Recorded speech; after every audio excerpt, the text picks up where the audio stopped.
Hello, everybody, and welcome. I am so super excited to welcome Emma Wijnberg today. She is a pediatric occupational therapist, and she's also a speaker. And she's joining us today to answer a few of our questions. And we collaborate together. So Emma will refer her clients or her patients to me at swimming lessons, and I'll also refer my swimming lesson kiddies to her. So, Emma, you actually have a special interest in OT. Can you tell us what that is, and also tell us more about your business? Okay, so I am a pediatric occupational therapist. I'm in private practice, and I have practices in the KZN Midlands as well as in Hillcrest.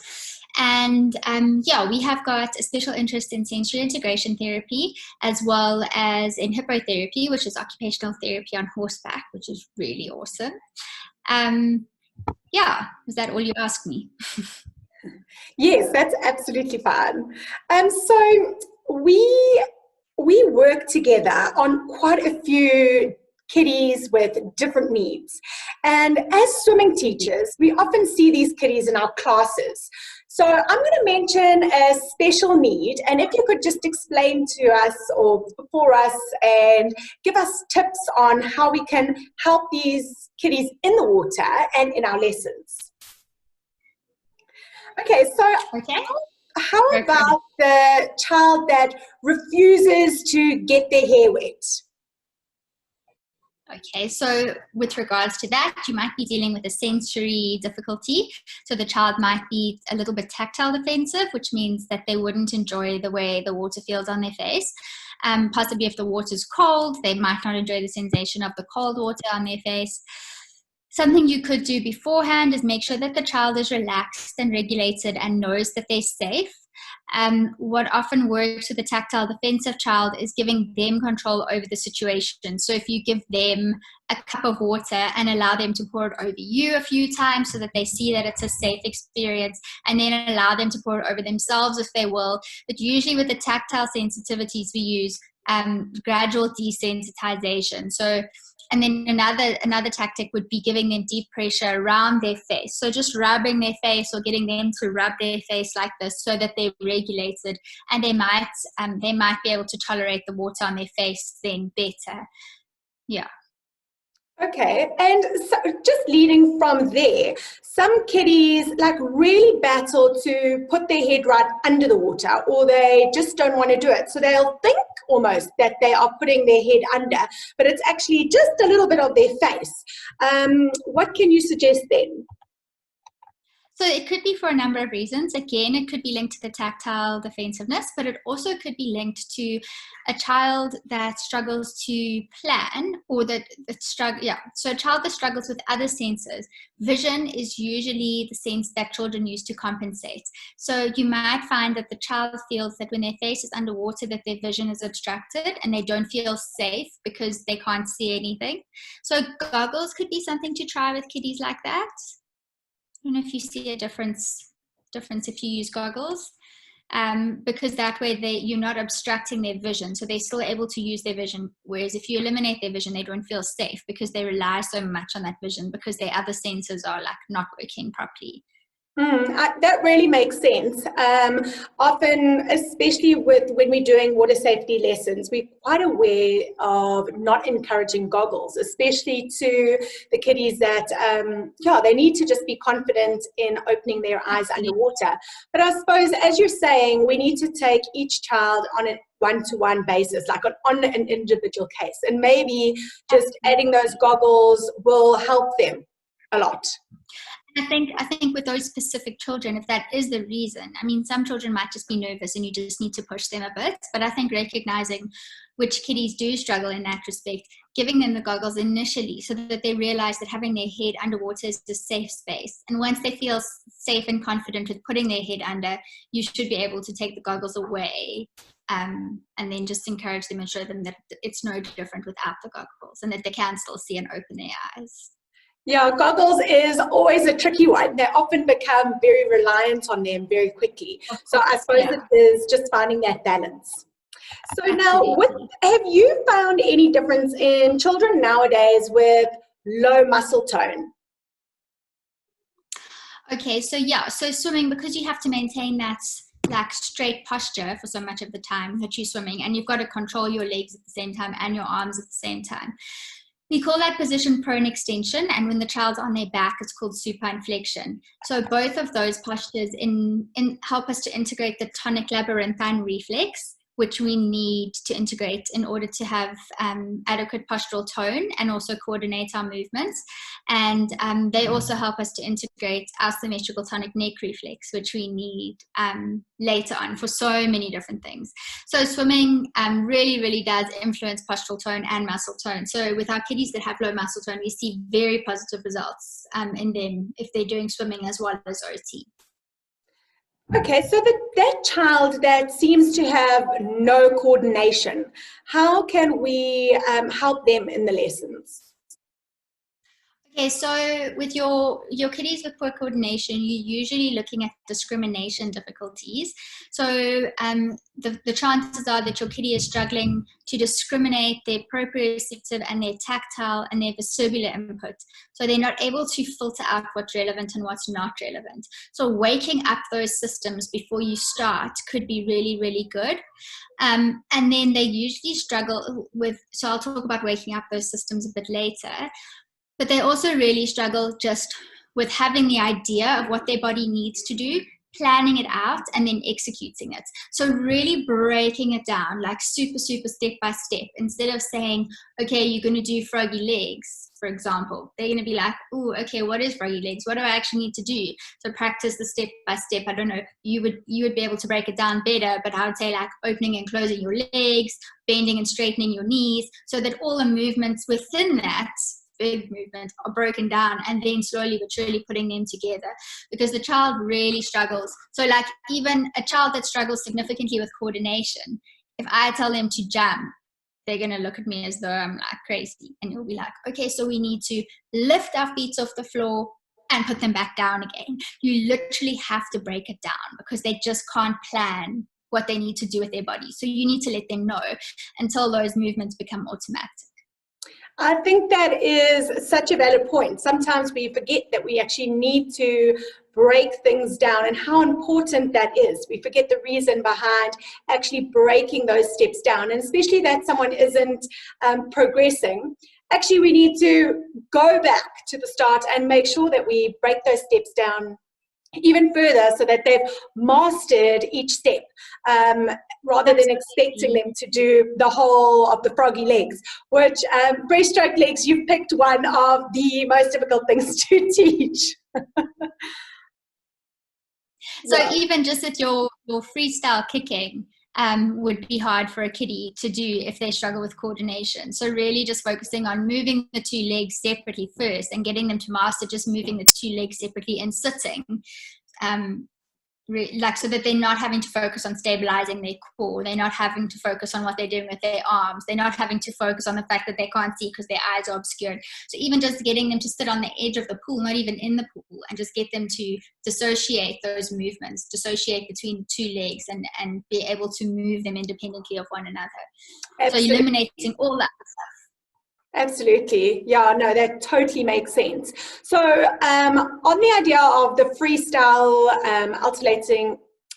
alternating leg action, we often find that kiddies have limited ankle flexibility. So that's especially important, well, actually in all the strokes. How can we improve that? So that is a thing a lot of kids seem to struggle with. There's a lot of theories, well, not theories, but there's a lot of reasons as to why it could be happening. It could be related to the vestibular system, it could be related to the tactile system, it could just be related to muscle tone and the length of the kiddie's tendons. So it really is very child dependent. But what you can do is just encourage them to stretch those muscles. So perhaps before they get into the pool, get them to stand on the step with their heels, so their toes on the step and their heels over the edge of the step, and just get them to stretch those calf muscles out. that would be the one thing that I would say you could possibly do in the pool. And if you feel that it doesn't resolve, and if you specifically see that when the child is out of the pool and they're walking on their toes, then I would say that you should refer them for an OT assessment, because you're probably looking at a sensory processing difficulty. Okay, right. I know that we will never diagnose, but I think that if we do pick up something, there is definitely certain ways that you can approach parents to let them know. Just think you have to be super sensitive about how you do approach them. Absolutely. Yeah, and don't mention any diagnosis words. Just say these are things you've noticed and you have concerns.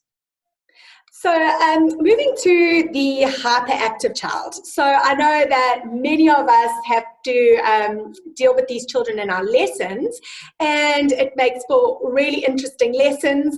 And one way I find to cope with that is just to make sure that the lesson is moving quite quickly and making sure you have the kiddies' attention. But I would love for you to give more tips about the child that is hyperactive. Okay, well, having a hyperactive kitty myself and having seen how you manage my little guy, I think that you are very on track with managing them. So what I've observed with Tori is that she sets really, really strong, firm, tangible boundaries for the kitty so that they know what they can and can't do. And I think one thing you could possibly bring in that I haven't seen, that I've actually just thought of right now, is giving them kind of like a lesson plan so that they're aware of what the expectations for them for the lesson are, and then saying, if you do these 3 things and you get your froggy legs right and you put your head under and you blow your bubbles, then you can have some time to play on the slide at the end. So giving them tangible things. What I found works really well with the more impulsive kiddies is having a sticker system. So you'd have to adapt that obviously in the pool. But I, in the beginning of a session, put 3 stickers on my hand and I say, for everything that you do and you try really, really hard with, and that we do together, that I say we need to do, then you get a sticker. And if you have 3 stickers by the end, you can jump on the froggy swing or you can choose an activity. So really just giving them like very, very tangible, concrete expectations and boundaries. And then, like you say, making sure you have their attention. So saying, Jack, look at me, listen to what I'm saying. Did you hear me? Repeat back to me what I said. What did I ask you to do? Okay, let's go. Could you tell the rest of the group what I wanted you to do? So getting them to take ownership and just getting them to stop and slow down. Absolutely. I also find that if you put kind of them in charge, or say that, will you demonstrate, and actually use that child to do the demonstrating, then they are far more receptive to you. Absolutely. So letting them take ownership almost of the process, so they have an invested interest in doing it. And as you said, I think a lot has got to do with positive reinforcement. Yeah. So have you seen positive changes in your patients after they've started swimming lessons? Yes, absolutely. So what I've noticed is that our OT goals are achieved that much faster when the child's doing swimming, specifically with the teachers that I work closely with, specifically Tori, because she really does take on my inputs, and I just find that she's so mindful of what we're working on in OT and is so ready to take on my recommendations. And I really feel that it contributes hugely to the progress that our kiddies make in therapy. So yeah, I think we just see the goals that we're trying to reach just seem to be achieved a lot faster. And then when you do just charge our children, if they continue with swimming, we do see a lot more positive outcomes in maintaining the stuff we've worked on in OT, so the child doesn't regress as much if they continue with swimming, because it really does just keep those neural pathways active. I just love that, because I love to see the progression, and as I'm sure you do too in your OT. So it's so nice that knowing that if we do collaborate, and when we collaborate, it's definitely in the best interest of the child to make sure that they're progressing in whatever they're doing. Yeah. So Emma, can you explain bilateral integration?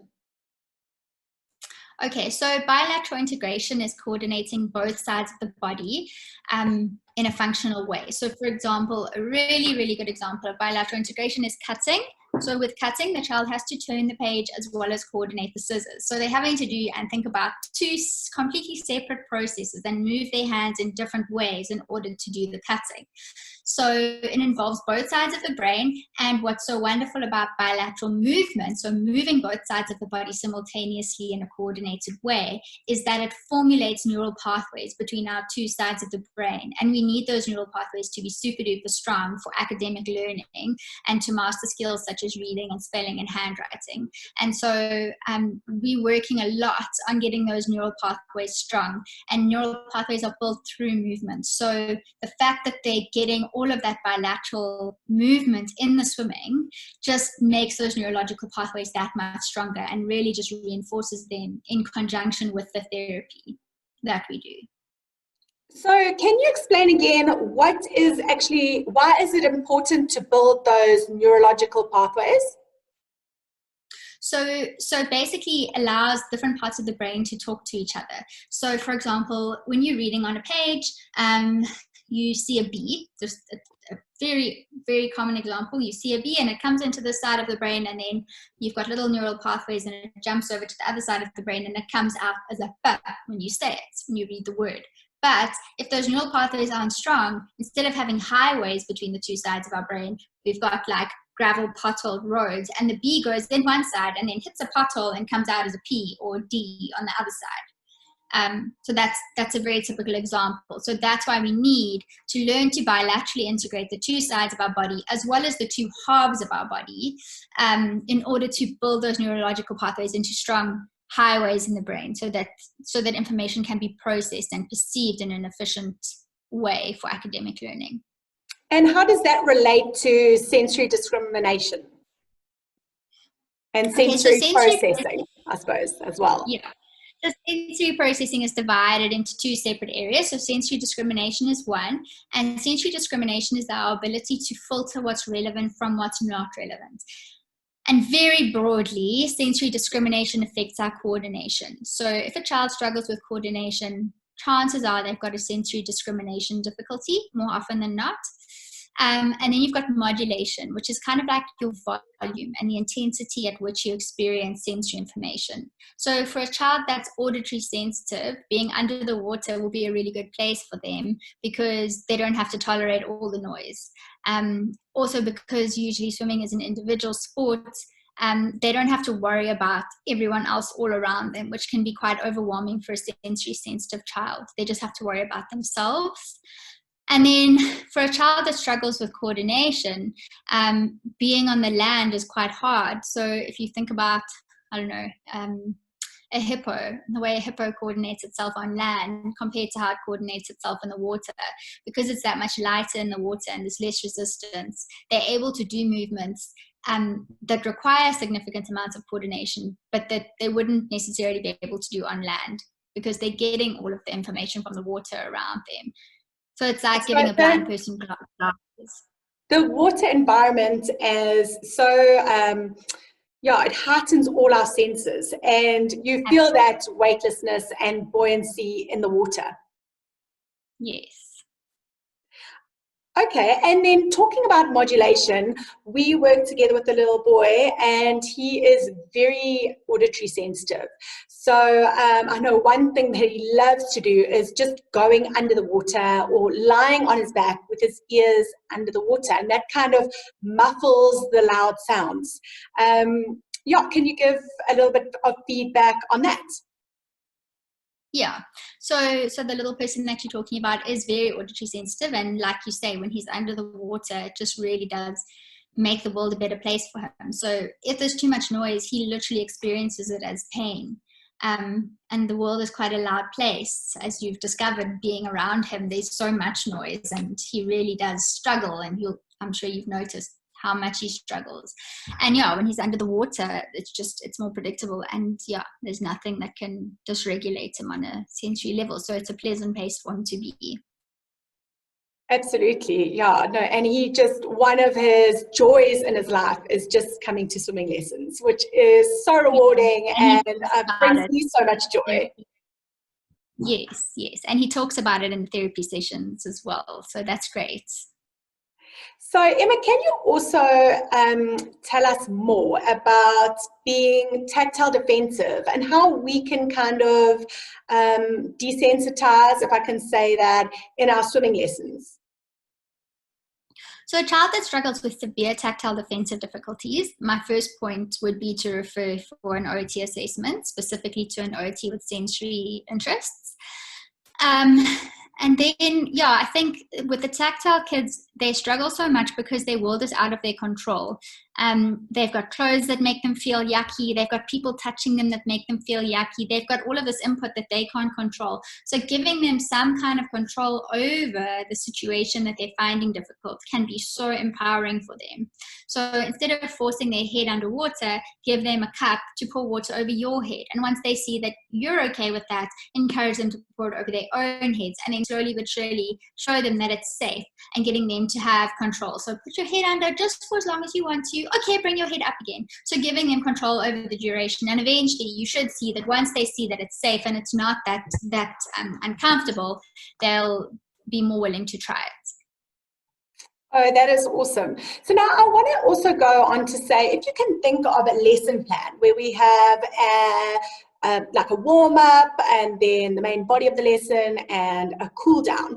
Is there certain things, but I'm talking like in general, that we can help all our kiddies, no matter what difficulties or they do have, that we can include in specifically, can we say, our warm-up? So you could start on the sensory stuff. So waking the body up and getting that proprioceptive system functioning well so that they can coordinate themselves better. So to wake up the proprioceptive system, we want to be giving as much deep pressure as possible. So you can give them that deep pressure, or you can encourage them to give themselves nice big tight bear hugs so that they get that input. If you have a hyperactive child, very often they are seeking movement. So if your child's very restless in the pool and struggling to just stay on the side of the pool like they're supposed to or whatever, you can get them to do some jumps and dives and spins and just wake up that or get that vestibular system into a better space so that they're able to focus and sustain attention. So that would relate to your hyperactive kiddies. And then, I think really just having a good structure, like you say, a beginning, a middle, and an end. So they're aware of that. And then at the end, giving them something that they can do that's fun, that you know that they enjoy, so that you've got that, especially for your kiddies with difficulties, you've got that motivation factor, which is so important. And then also in the beginning, just to get that bilateral integration going, you can do some bilateral movements like cross crawl, which is touching your elbow to your knee, across, so your opposite elbow to your opposite knee. That's just a way to wake up those neural pathways. So I'm sure you could do that in the pool as well. Awesome. That has given us so many helpful tips. Now, when we are looking at parents and baby lessons, how can we include some of these things there?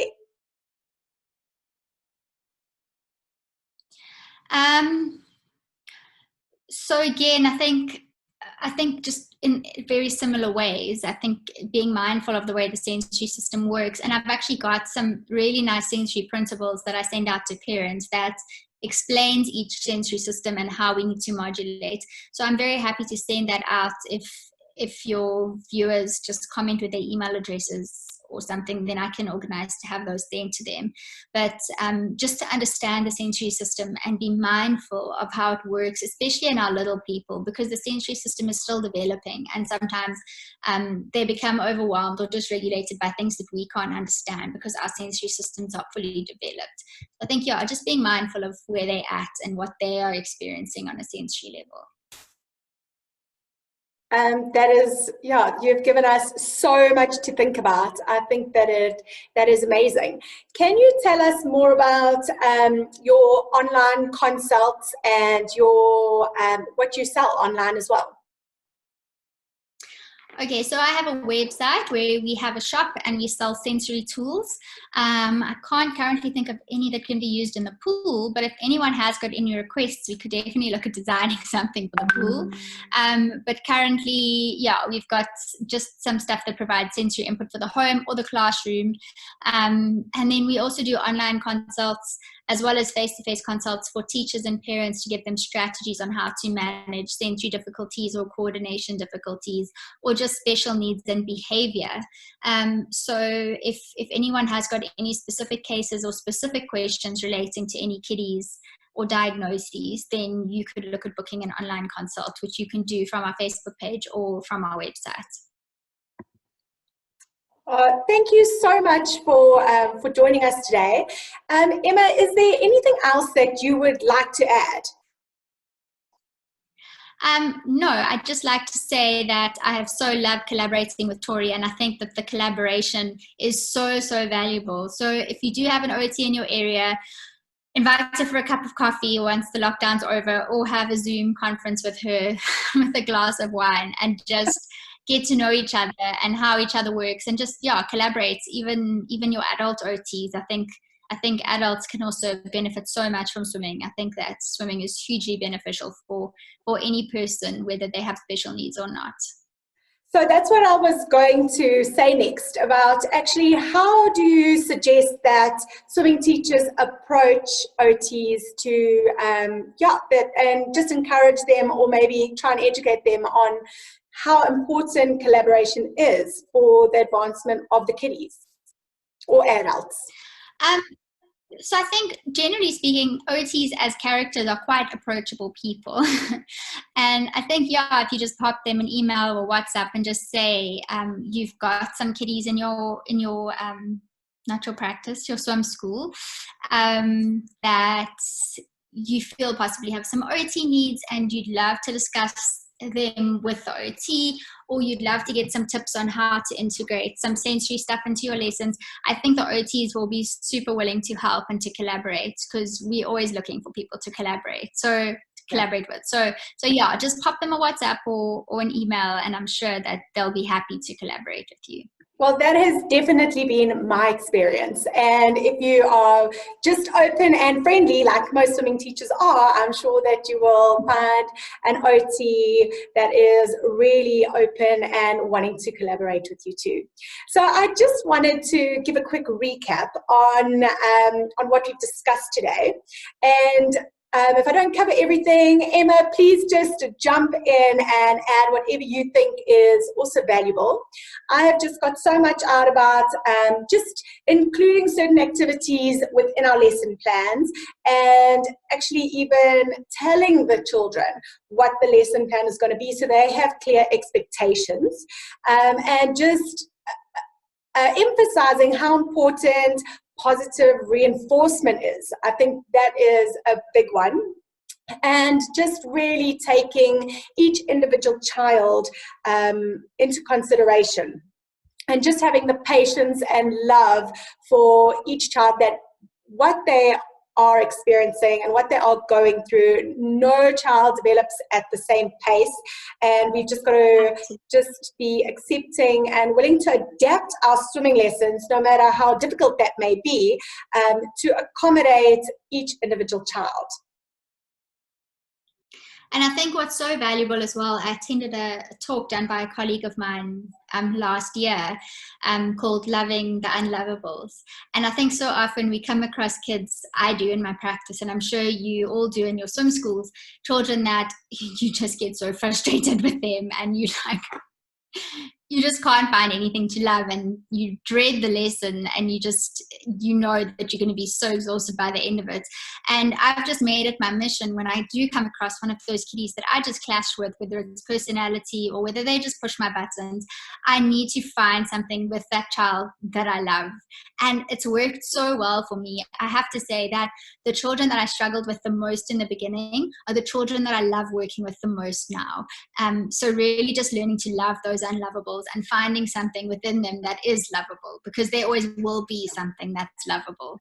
So yes, seeing them as individuals, and really just finding their strengths. I love that you brought that up, because especially with a child that, say, doesn't fit into the class, and as you say, it pushes your buttons and you feel like they might be a big distraction and they're holding the class back or something like that, it is difficult. And they say that a child won't learn from if they feel that the teacher doesn't love them, or they won't learn from a teacher they don't find a connection with. So I think that that is so important. Absolutely. So Emma, I just want to say a huge thank you from me being so open to collaborate with me and my kiddies at my swim school, and on the whole network of teachers actually around the world, what you have brought today. I think it has really opened our eyes to so much more, and I just love that you have jumped on today and spent your time and just been able to give us so much value today. So I really appreciate it. Thank you so much. Thank you, Tori. It was lovely, and thank you so much for having me. Sure. And we will, if you've anybody that's watching, if you have got any questions, please drop them in the comments, because Emma will come and she will respond to all of them. So just put them in there and we'll make sure that your questions are answered.